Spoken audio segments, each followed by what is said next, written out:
Hi everyone, welcome back to Chop's Garage. So been down Moors this morning. It's been over £1,000 down at Moors today on bills out outstanding. Just a quick reminder of what it costs to get a auction car retail ready if you want an advisory free MOT. So on the Peugeot 208 here, to get that an advisory free MOT cost, even with my trade prices, £412, £421. There was some stuff on there that could have been advisories that were done. Obviously had a knock on the suspension. By the looks of it, they tried changing the trap rod end out and that didn't work. And then they changed near side steering arm and that didn't work. Then I can see they did the top mount, which I think I called it the top mount at the beginning. So I might go down and challenge the guys on that and see who had it right in the first place. Then it had to have a CV boot done. Then had to have an offside wheel bearing, was a bit grumbly, so we did muck around, did that as well. And it had all new rear brake pad shoes and brake pad cylinders. Sorry, brake pad cylinders, brake shoe cylinders. So whole new braking system in the back end of the car there, really. Entirely new braking in the back end. Sorted the knockout the suspension there, and there was a bit of a wheel bearing grumble, so done the wheel bearing as well. So again, another to the wash it and stick it out brigade. I think we do nothing for our money. So that car now, I think from the MOT side of things, prep side of things, we'll stick a warranty on it as well. So that'll put us at about £550 into the car. Then advertising it on Auto Trader will cost about another 40 quid. So we'll be about 600 quid in prep on that car. And then the VAT man is one I'm going to take. We've got up at 3995. The VAT man's going to want to take another 250 out of that. So again, when you see a car go up for £1,500 after you've part exchanged it, in this scenario here, you're being left with what, £700 margin, something like that. It isn't what people think it is. It really isn't, and that's why if you want the car to come out to the door to you with a decent warranty and with a proper advisory free MOT, and the asking price of the car is fair, pay it. You try and knock someone down, they're going to want to not do things like that, and they are also not going to help you if there's problems later on. So 3995 is bang on Auto Trader says for it. You've got an advisory free MOT on it as well. It's going to come out the door with a decent warranty, so pays me the money. And amongst those bills is the one for the lady with the Fiat 500 who had the issue with the stop-start light coming on a Fiat 500. Turned out it was a gear lever position sensor for the stop-start. It wanted to know the car was in neutral. The sensor wasn't telling it was in neutral. That was what the problem was. I did tell her she could drive as it is because she doesn't have stop-start on anyway. Oh, I recommended she didn't for the sake of the engine. But she wanted it done. She was 4 months into having the car, wasn't she? So she had a 3-month warranty, 4 months. Obviously, this wasn't a problem when the car went out the door because she's driven it for over 3 months without it being a problem. So it wasn't a known fault on the vehicle. So theoretically, under consumer law, it isn't covered. It's been, it's gone during normal fair wear and tear of the vehicle. It wasn't a known fault or anything like that. We managed to get we had a Fiat 500 being broken at Moore, so we nicked the sensor off that and saved her a few quid off that. Couple of hours labour on that, fiddling around. I think we had to check it wasn't the clutch pedal first. So all in all, the bill was £96, £60 at VAT, £80 total cost.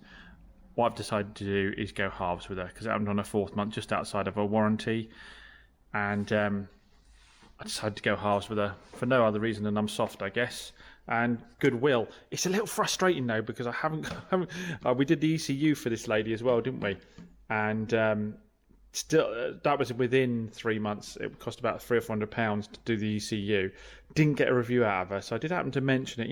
If you've been happy, give us a little review. And I've done this for her now, and I still haven't got a review on it. And it's just really, really hard to get reviews, even when you're doing this stuff. It's really hard to get people to do reviews for you. It's so helpful when people do. Makes a massive, massive difference. Because when people are looking for a car, these people have bought these cars from me, more often than not, say the reason they came to me is because they saw I had great reviews. But then they get the cars and I look after them and they don't do me reviews, and it's really frustrating. Yeah, if we look here, my last review is 24th of May from a lady who had the Toyota Aygo off me. And although, yes, I've got loads of good reviews here, it's a little frustrating I haven't got more. that's the page, by the way. CG Car Sales is my Facebook page, if any of you don't know that, where I post all the cars. And you will see that, you won't see on this page, that I have post cars probably before you even see them on the channel. So if you're interested in what's going on cars-wise. But if anybody has bought from me, from the channel, which a number of you have, and you haven't given me a review yet, be massively appreciative if you could. I guess if any of you have watched the channel and are confident enough to give me a review, that'd be massively appreciated as well. But because like I say, when people are buying used cars, obviously getting done over and getting a dealer that isn't going to help you is people's biggest concern. So the reviews are so valuable.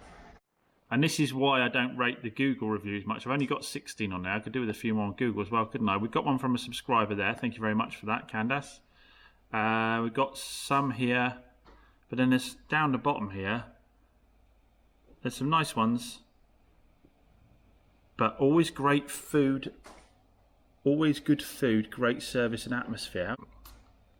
How can people really judge Google reviews as meaning anything when you've got stuff like that? And I've reported that like 3 times that, and they've done nothing about it at all. But yeah, only 16 on Google. I guess I could do with a few more on there as well.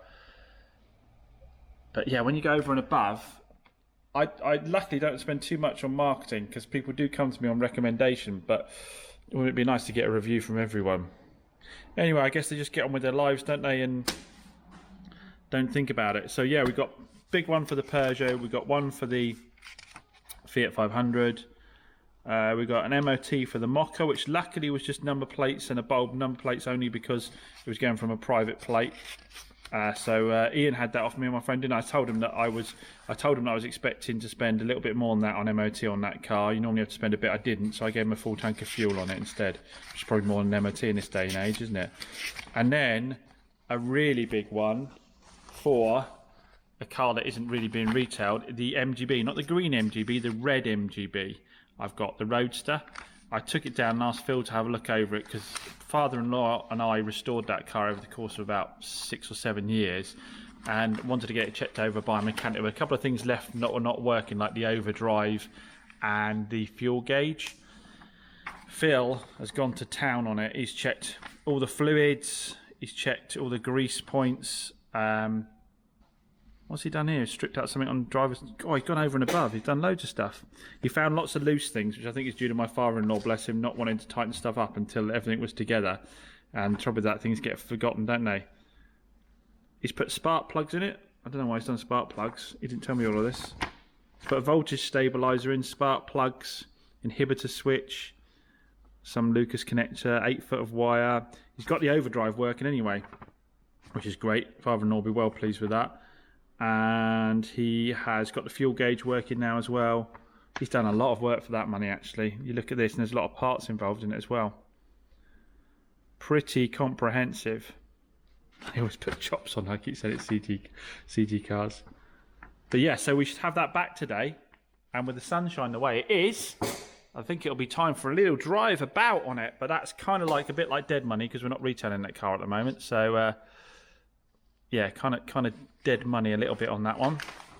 But there you go, guys. There is a lot of spending to be done. It's not just the buying of the cars, it's getting them properly prepped. Costs a lot of money as well. Loads of cars coming in, I keep saying that, and I'm going to just do a big bumper video going through all the cars, I think. So a little Peugeot I only put up a day ago is just sold, so that's nice. Fast show reference there if anybody's old enough to know that. Obviously, only just having got it back from Moores and paying the bill for it this morning, selling it this afternoon is the ideal scenario, I guess. The only thing slightly fly in the ointment is the guy's an engineer. He knows these inside out. There are a few of them. And he educated me on the wet belts in these and their common theme of failure. So we negotiated a deal on having the wet belt done. Now, I told him, I was honest, I can't eat the price of having a wet belt done on the car when it's not technically needed as such right now. But I can do a massively reduced price. So I got on the phone to Moores as always. They did me a great deal on it. And I've only charged the customer £150 extra to have the belt done on it. That may end up hurting me like the Astra Estate did.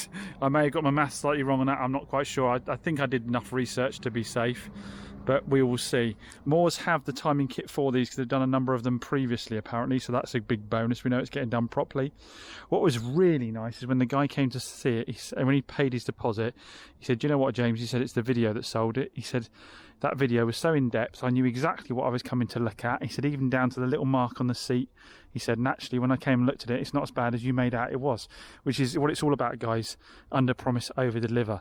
And he said, I knew what the car was going to be like panel by panel. I knew what the wheels were going to be like. He said, I knew everything about it. He said, so when I got here, I knew that if it drove fine, I was going to be having it. He said, so those videos are a credit to you. So massive thanks to them for that. It was really good to hear that feedback, because the videos do take quite a lot more effort by the time you've cleaned it and done all the photographs for your normal photo shoot, to then do the video and edit that and put it all together and then wait for it to upload and do your thumbnails. It does take a little bit of extra effort, but it sells my cars time and time again. Those of you who haven't seen that channel, look for CG Car Sales on YouTube and you'll see my sales channel for my cars, and you'll see the videos I do on the vehicles there. And if you're in this game, whether you're doing one car or whether you're doing, you know, however many cars you're doing, if you're not currently doing videos, do videos, and not just the music playing while you go around it. Walk around the car, point out the features, point out the benefits of those features, everything you know about the car. Do it by panel, and don't be afraid of showing marks and stuff, because your time is going to be saved massively. Because if they've seen all of those marks and they've still come to see it at the price point you've got, then they've kind of almost half accepted them already. It'll save you a lot of time, get you serious buys. Look what's back. The red MGB Roadster. Now, I've not been driving this one so much because I prefer the drive of the green one far more. That is before Mr. Phil got his hands on it down at Moores. So down at Moores, the great thing is they've got about 5 or 6 mechanics down there, and they've all got their own sort of specialities. You've got the guy that's good with the electrics, you've got the guy for the MOTs, you've got the guys that, you know, used to doing this car and that car and the other car, and you've got Phil, who specialises in the classics. He likes doing the classic stuff, and he just knows his stuff really, really well. He's transformed this one. For me, it was steering strangely. The fuel gauge didn't work. The overdrive didn't work. It wasn't running nicely. It was too rich. It was throwing fuel out the back of it and it was on an even idle. I've just dropped him back down to the garage now, and the car's transformed. It's completely different. He's got the fuel gauge working. He's got the overdrive working. He's gone through and tightened a load of stuff that had loosened up and adjusted other stuff and re-lubricated things. He's put new spark plugs in it. He's changed the timing on it slightly, adjusted the carburetors. So all in for like, what was it, 500 quid I spent on this, worth every single penny. If you're in this area, this North Devon area, you know, they will give you a loan car as well. So if you're further away, get your car down to these guys. Time and time again, they come up trumps for me. They are. So yeah, big shout out to them again. I can't thank them enough. I know I tried to do it on all the videos, but they are brilliant. Like the way they got this turnaround drop back to me, got the work done on it. They're a massive asset to this business. I'm very lucky to have lucked upon those guys. Now, I've been promised this for a while. We're going to have a quick update on the purchasing spree I've been on lately. So first up, we've got 2017 Peugeot 208 1.2 PureTech.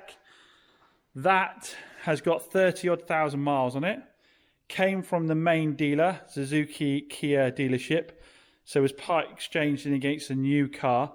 As a general rule, he says with his fingers crossed, they tend to be okay. I've driven it, it seems okay. It's not the highest spec one because we just sold the other one, didn't we? The Allure in gold, that sold, no problem at all. This one isn't quite as high a spec, hasn't got the half leather trim, doesn't have the parking sensors. Well, actually it does, but I think a couple of them are missing at the back, they need blanking off. Doesn't have the front lower fog lights on it. Can't remember the service history, I'll have to dig into the paperwork on that. Fairly new for me. It's obviously not the kind of like sub 5k bracket I like, but should be, touch wood, fairly hassle-free, one would hope. But we know they have got wet belts and shouldn't need one at this age and mileage, but those can cause problems, so we'd probably need to take it for a longer run. I think I covered this already. This has all been bought within a week, I think, of each other. I remember when my videos are. This is the +2 cash guy that I got off a subscriber.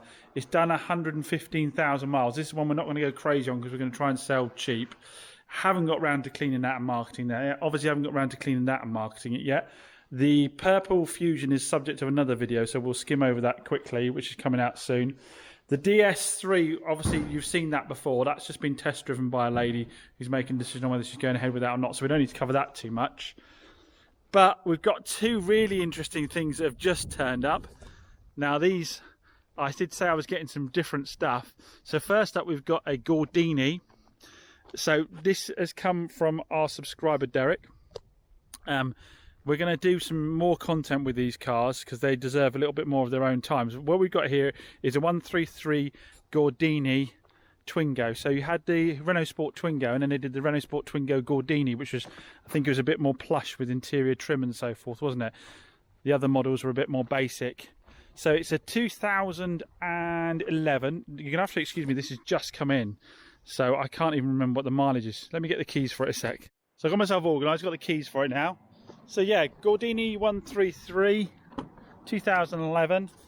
Being a Gordini, it has the leather. I think the Renault Sports had fabric, didn't they? And the Gordinis have the colour-coded speedo. They've got the colour-coded steering wheel. It's got the Gordini steering knob on it. It's number 184. I don't know exactly how many Gordinis they did. Nice to see all the buttons are nice and clear. You're discovering this alongside me because, to be honest, I've been too busy chatting this morning to actually look at the car. The interior looks immaculate on it. It really does. Like I say, all these normally lose all the colour off the buttons on the Renaults because they haven't got the best printing on them. We've got electric windows, electric mirrors. We've got the aluminium pedals down there. We've got Bluetooth. I think it's got cruise control, this one as well, as I understand. Yes, we've got cruise control as well. So like I say, the Gordinis were kitted out a bit more, weren't they? Let's just get the steering lock off. So, never driven one of these. Really looking forward to doing so. Let's get that down a sec. Yeah, never driven one of these. Really looking forward to doing so, comparing it to the Suzuki Swift. 75,000 miles, so decent mileage on it.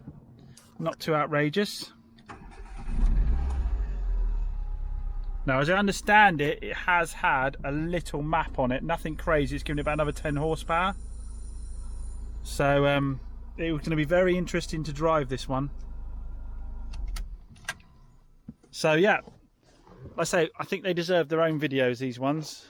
So we'll spend a bit more time on them then. Condition-wise, bodywork's in really nice condition. It's just we've got the old lacquer peel on the alloys. I think they might have to... I think at the price point in this car, getting them diamond cut is not going to really stack up. So it might be better, I think, just to get them sprayed completely black or silver. But yeah, I think the diamond cutting would add too much to the cost of the car. We want to keep this an affordable hot hatch, don't we? So we don't want to go crazy on the wheels. Plus it is 2011, it's over 10 years old, so we should respect that. All of the graphics, as I understand it, are standard for these. So that's going to be a lot of fun. We're going to give that, I'm definitely going to be driving that home tonight. Like I say, we'll do a bit more content. Now this one, these came as a pair. So Derek's a bit like me. He just loves his hot hatches. And he just wants to get through as many as he can and try as many as he can. So he bought these two. He's had them for a little while now. He's done a lot of improvement work on them to get them up to speed and run really well. But he's now going to be moving on to something else. So he said, James, would you be interested in a bulk buy of the term? And obviously always wanted to try one of these. But then he said he had this as well. Comment down below. How many of you know what this is? Let's leave it for a second. Let's let people go in the comments. Who knows what this is? So yeah, it's a Daihatsu YRV 130 Turbo. Now, I've had a few hot hatch Daihatsus in the past. I've had the GT Ti. I've had the Copen with the 1.3 turbo. Daihatsu do make super fun little hot hatches, but they're normally pretty bulletproof reliable as well. That's the other advantage of them. So the YRV Turbo has a 1.3 130 brake horsepower turbo engine. As I understand, I think it is 1.3. I'll do a little bit more research for the next video. But they came with automatic gearboxes, but with Tiptronic on them. So you can actually shift from the steering wheel. And from what I've been told by Derek, the changes are really quite quick. So we're going to have to take it out and test that out. Typical Daihatsu, not particularly sporty interior, but sporty dials. Like I said, we've got the auto gearbox there. But this button here, push that in, allows you to go up and down via the steering wheel here. And like I say, he assures me that the changes are actually quick. So we'll have to see. Interior looks in good nick. But obviously, it's actually quite practical as a car as well itself. You've got plenty of room to get. Now, I remember these had stage seating. So when you sit in the back, yes, when you sit in the back, you're actually looking over the driver's seat. So you can have a view going in front of you. They just staged the seating up a little bit. I remember that being a feature of these. Electric front and rear windows. Electric mirrors. Obviously typical sort of styling for this period of time. We've got the spoilers. We've got the big bonnet bulge on it. Got the big lower spotlights. I just love cars from this era. They made them look, obviously you've got the great big decals down the side. All this is standard fit stuff. It's not aftermarket. This is the way cars were. Those of you who don't remember, when they used to make hot hatches in the past. 97,000 miles. Seems to idle evenly. We've even got some fuel in it to take it for home. This, I think, is going to be a lot of fun. We've definitely got to do a video taking this out. See how these manual shifts work out. And it'll be interesting to see how this is versus that, because we've obviously got similar horsepower. I imagine the body weight's the same. If the gearbox changes as well as Derek says it does, then it should be an interesting comparison. I imagine obviously the chassis on that will be better. That's obviously a lot lower, and it's a Renault sport car, and those guys know how to do a chassis, don't they? But this should be a lot of fun. So, you know, when you get offered something like this, guys, does it make a good retail option? No. Too old? Too specialist? But is it fun? Yes. So you know I'm doing it. That should be retail-wise. I mean, obviously the market's slightly unsure at the moment, with people wanting to look for lower cost cars, but there should always be a market for a hot hatch. This thing, look at it with its great big double exhausts. This thing, who knows what the market is for it, but if I'm getting offered it, I'm buying it, because like I say, this isn't just about work, this is about having fun as well. So what else have we had in? We've had in this Toyota Aygo, which was a care workers car. And you see I've started to take the lettering off of it. I need to finish off getting the rest. I'm leaving it out in the sunshine to bake, so that it makes life a bit easier. But 5-door, so practical for both the first time drivers and for the family runabout, which is a bonus. The mileage isn't outrageous on it, 58,000 miles. I have driven this for quite a good distance. It drives absolutely fine. It's the later one with the rear reversing camera, the touch screen, and the USB and auxiliary input. So hits all the buttons for that. And I think colour's good. Nice gunmetal grey. Other than the stickers, there doesn't seem to be any bodywork to do. Obviously, we've got to get the stickers off and give it a machine polish to make sure we blend out the paint where it's probably slightly darker where the stickers were in the past. But all the alloys are in good nick. And the bodywork seems good all round, so this should clean up all right. Obviously a bit of a later car for me, mid 2015, so more sort of the higher end of my sort of price points. The Corsa's still done nothing to the Corsa yet, still done nothing to the Fabia yet, still done nothing to the Micra yet. We are going to have a video on the Micra soon, but I've picked up a Hyundai i10 from the main dealer. Again, that came from the main dealer, this has come from the main dealer. You know I've always got to have a Hyundai i10 on the books, haven't I, guys? I just sold my last one. That flat red took a while to sell, but this is a nice gunmetal grey. 2012. It's the Active, is it? With the, I think I'd know for sure by now, wouldn't you? With the alloy wheels. So it's got the alloy wheels, it's got the metallic paint, the colour-coded wing mirrors, the lower fogs. You say that on a car like this because obviously you can get base models where you've got no lower fogs. The wing mirrors aren't colour-coded. You have flat paint, which the last one I had was a bit like that, to be honest, which is why it took a little bit longer to sell. But this one has got the right spec. The steering wheel's a little bit untidy. Might need to get a cover for that. Smells a little bit like someone's left some booze in here. But nice low mileage, only 42,000 miles on it. It's got the all-round electric windows rather than just the front windows, electric mirrors. The seats need a wet clean. But I've had a little drive of this and it seems alright. Clutches in a nice place. And you know, these things are pretty bulletproof, aren't they? There's a reason I buy these whenever I get my hands on them. It's because even at 110,000 miles, these things are pretty bulletproof. Oh, that's a shame. I need to pick up some chrome wrap to tidy that up. But yeah, even at live side doors with over 100,000 miles and they're still pretty bulletproof. Again, under the dust and dirt, overall bodywork's good. There are a couple of little touching areas, but I think they're only touching. And I already have this colour paint on the shelf. So there's bits down here like that. It's not really worth rattle canning the whole thing. We'll just touch those in, give the thing a bit of a machine polish, because there's some marks that will come out like on the wing mirror caps here. And I think we're good to go then. That should be a good seller. As you can see, I've just got, luckily, that car and that car, and the Peugeot inside, I've picked those up specifically because they really just need a clean, and then they can go up for sale. Obviously we've still got to do the paintwork on the Corsa, but I've got 3 cars that can go up for sale pretty quickly there. The Gordini, a clean, could go up for sale, and the same thing with the YRV. Derek's brought them down to me pretty darn clean. They just need a little wipe over and they can go up for sale. Like I said, I don't think I'll get into the alloys on that. I'd rather be keener on price and then leave it to someone else to decide if they want to do that on that. Yeah, we'll be interested to see how many Gordinis they actually made. Maybe someone will comment down below before I get a chance to find that out. So busy, busy, busy as always. And everything, when I actually get it up for sale, is selling pretty quick as always as well. So my biggest problem at the moment is just not having them up for sale, because out of all this, guess how many cars I currently have up for sale? 1. The Ford Fusion at the back. So it's going to be some late nights this week, prepping things. Drove the MGB in today. I think I've already said that.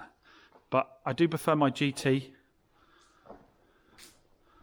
I think I'll be maybe bringing it out to take that home tonight. Jag. Just need to get the paintwork done on that, don't I, and get that up for sale. Such a nice drive on that. The 2CV van, sorry, the Arcadian van on the Diane, I paid a company to register it in the UK for me.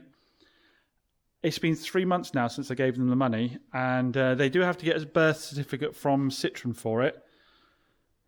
But I've spoken to other people and it was done a lot quicker than that, and I'm really struggling to get any contact out of up. Not touched it, by the way, guys. Yeah, still struggling to get... I get one-word replies when I email, and they're not giving me any updates on what's going on with it at all. So I'm hoping I haven't just burnt 500 quid with a company that isn't who they say they are. I'll give them the benefit of the doubt now, but 3 months... That is a long time, isn't it, to be waiting for it to be registered.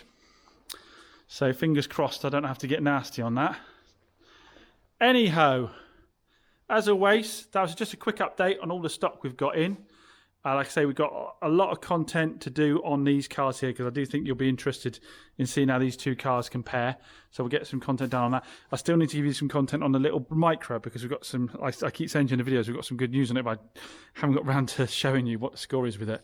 So as always, thanks for watching, guys. If you're interested in all these types of cars, make sure you hit that subscribe button down below. It costs you nothing. You'll just get notifications each time a new video comes out. Catch you again soon.